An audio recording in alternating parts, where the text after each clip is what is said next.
À tous de DDO, attention pour le décompte final. 10, 9, 8, 7, 6, 5, 4, 3, 2, 1, top. Allumage moteur Vulcain.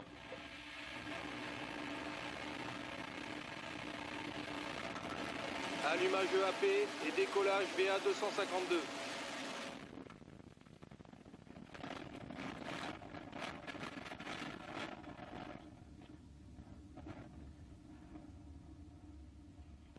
Propulsion nominale.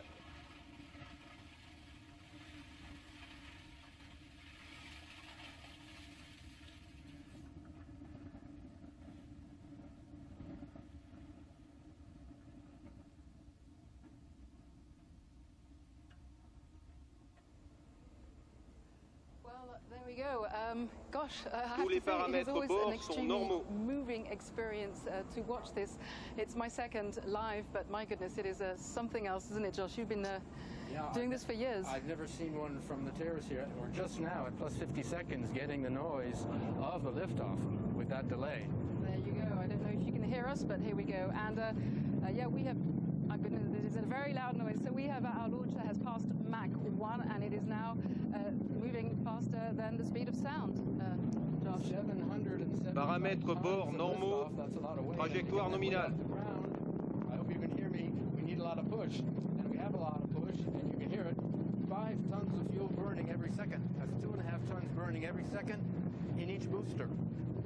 Ariane 5 now following the program in the onboard computer, which gives all the orders, including the stage separations. We'll soon start to see those in about 30 seconds. We are now in the first of 4 flight phases. The first 3 are powered, the last is not, and we'll be describing each in turn so you can follow Ariane on her mission.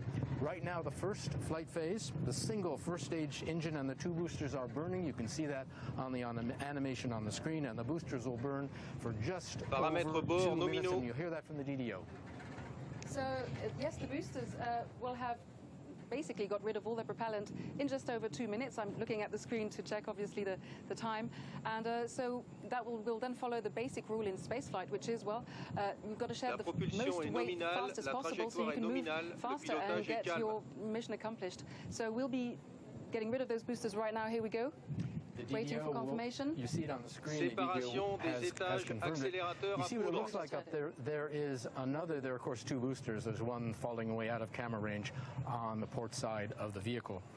They fall into a protected area about 500 kilometers from shore. French Guiana, in part, selected as a launch base because of the opening on the water, launches posing no threat to the local land population.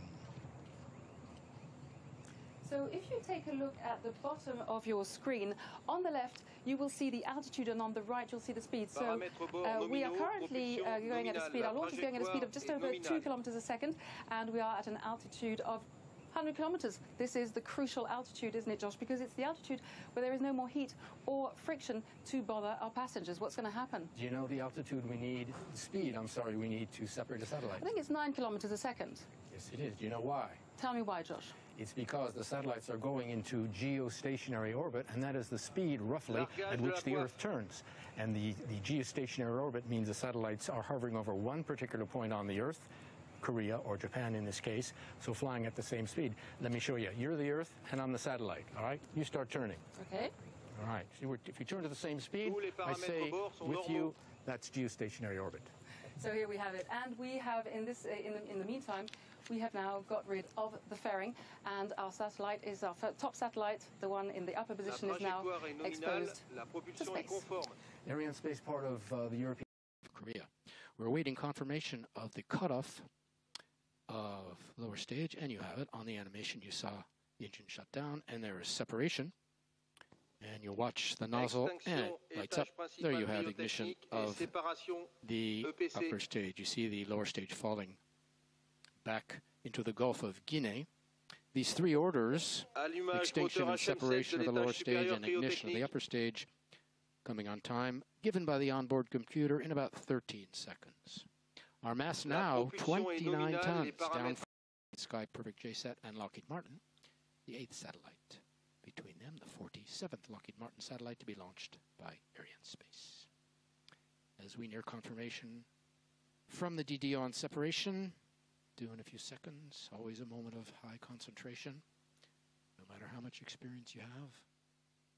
Teams have gone through these procedures before, but it does call for tremendous focus.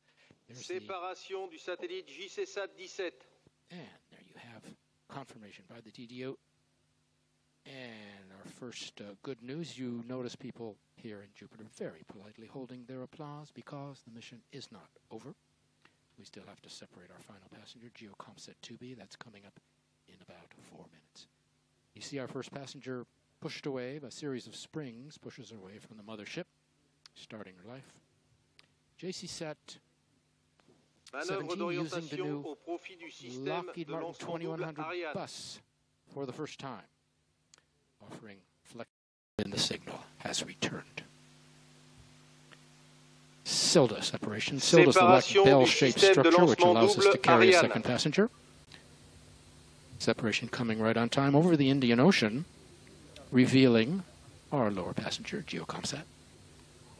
We are still in what they call the coasting phase, also known as the free flying phase. All this, of course, programmed in advance. The information is in the onboard computer. The launcher knows precisely what it has to do, where it is, and where it's going at all times. 15 seconds to go until separation of our second passenger. Again, a moment of high concentration here in Jupiter. No doubt at Kari and elsewhere where the technicians and operationals are monitoring their satellite's progress. Tonight representing years of work for many of these people. Séparation du satellite GEO-KOMPSAT-2B.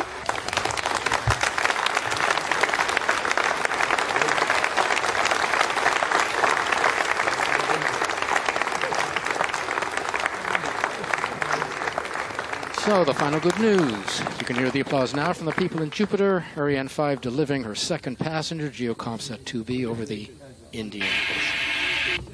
So, for the